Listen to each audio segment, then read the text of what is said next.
Mana mashinamiz noldan polni 100% kraskaga tayyorlanyapti. İçlari, tashlari bu boshlangan holati. Bu boshlangan holati. Qayerda stoykalarda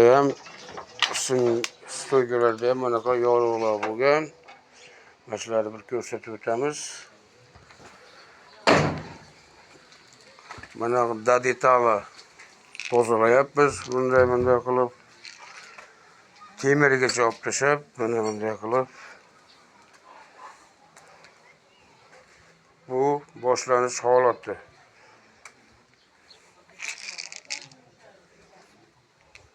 Usilitrlar hammasi almashib ketadi. Ertangi kun gruntovka sepgan paytda yana bir olamiz. İchlar, pollar holati mana shu. Bu yerlar shumka bo'ladi. Hamma yer 100% shumka bo'ladi, patologigacha. Ko'rib qo'yasizlar keyin qanaqa chiqqanini. Mana stoykalarda hammasida yolib yotibdi bunday. Mana shular hammasini yo'qotamiz. Eshiklarda shumka yo'q. Ular shumka bo'ladi, hammasi 2 qavatdan. Shunaqa gaplar. Gruntovka sepgan jarayonimizni yana bir video qilamiz.